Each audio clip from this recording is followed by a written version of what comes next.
Dans sa quête pour des investissements productifs en République démocratique du Congo, l'État congolais se tourne vers l'extérieur. Après l'étape de l'Europe à cette fin, une équipe de la présidence de la République s'est déployée cette fois aux États-Unis, pays où vivent la plupart des Congolais de l'étranger. C'est avec eux que Judé Badibanga et sa délégation veulent faire des affaires. J'ai fait un premier voyage en Belgique, rencontrer la diaspora, notre Belgique, France, évidemment de toute l'Europe occidentale, avant d'aller aux États-Unis.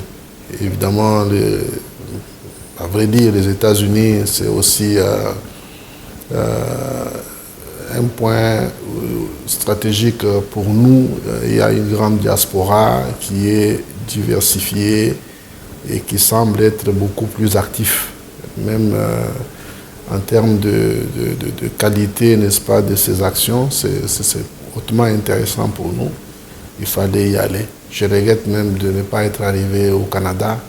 Je pensais combiner les États-Unis et le Canada. Dans l'État de Connecticut, le conseiller spécial du chef de l'État en matière de lutte contre la pauvreté et les inégalités, avec le monde qui l'accompagne, visite l'université de Yale dans la ville de New Haven. Ils sont venus négocier ici un protocole dans l'intention d'un partenariat entre cet établissement américain d'enseignement supérieur en vue d'un appui au développement de la RDC. Yale University, c'est au fait la première étape de ma visite, de mes activités aux États-Unis.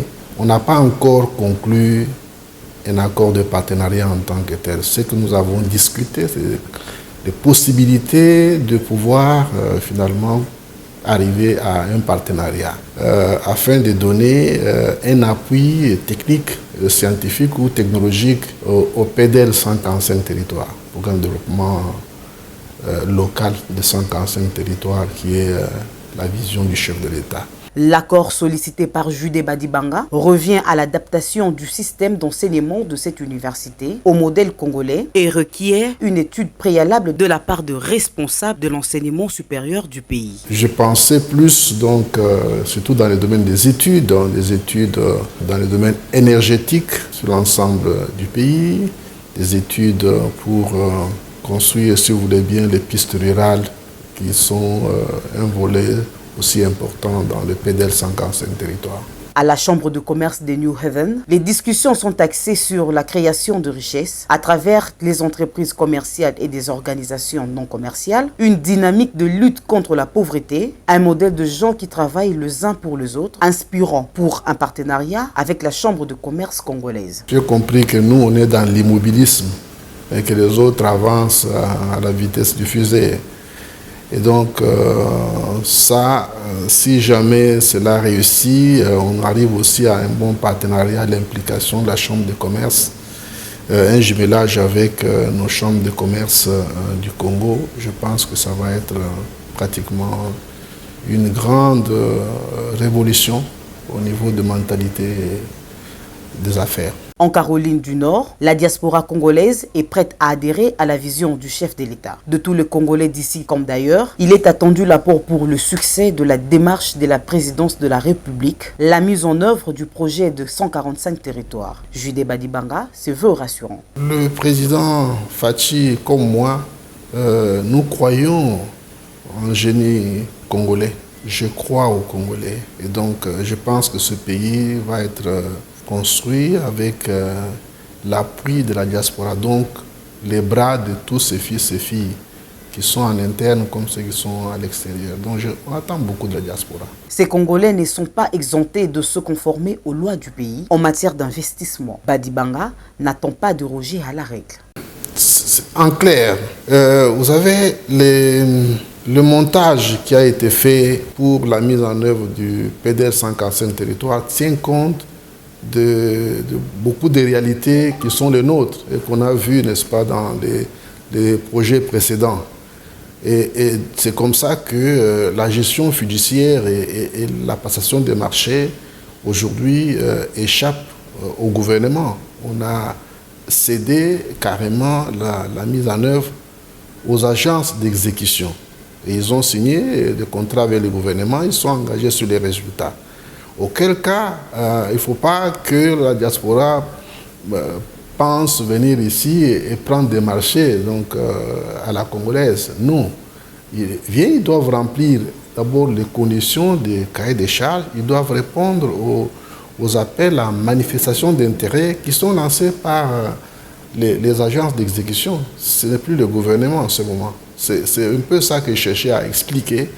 Parce qu'il y en a qui étaient inquiets, comment ils peuvent participer, comment ils vont arracher les marchés. Moi, je dis non, moi je ne donne pas de marché, le gouvernement n'en a plus non plus. En clair, pour un projet déjà très avancé dans sa mise en œuvre, l'implication de la diaspora congolaise consiste pour elle à être prête pour se déployer sur le terrain avec des fonds nécessaires. Nous sommes à l'étape où elle doit se préparer déjà les moyens et, comment dirais-je, être présent sur le terrain pour répondre, si vous voulez bien, aux appels d'offres pour différents ouvrages qui sont lancés par les agences d'exécution. C'est le moment. Toutefois, le fonds d'investissement pour le compte de la diaspora congolaise est encore à l'état des projets. Un mécanisme à mettre en place avec des partenaires dans les agences et organismes internationaux d'aide au développement. Bon, le fonds d'investissement, ça c'est un mécanisme qui est encore dans sa phase conceptuelle. C'est un mécanisme puissant qu'on pense mettre en place pour non seulement avoir des données pour conseiller, orienter, encadrer la diaspora, même financer leurs projets, surtout dans l'agriculture et la chaîne des valeurs. Donc, pensons que d'ici là, je pense qu'on va passer à une étape supérieure. On voudrait d'abord expliquer les mécanismes et demander l'implication de la diaspora. Je pense que c'est fait. Face à la crainte exprimée par le Congolais vivant à Atlanta quant à la sécurisation de leurs fonds à engager dans des projets de développement au pays, le conseiller spécial du chef de l'État en matière de lutte contre la pauvreté rassure quant à la mise en place d'un mécanisme mixte de gestion. Madame la journaliste, ne faites pas comme si l'argent sera envoyé au conseil spécial. Non. Le fonds d'investissement, ce sera une structure que je pense mixte, ou si vous voulez bien, totalement privé, qui va donc développer toutes les capacités nécessaires pour pouvoir opérationnaliser les activités dans le pays. Ce n'est même pas ça la première étape, comment envoyer les gens. On ne demande pas déjà à quelqu'un qu'il soit d'envoyer l'argent. L'idée, c'est arrêter les différents principes. Lorsque le comité de pilotage se met en place, il va concevoir les mécanismes pour le fonctionnement du fonds.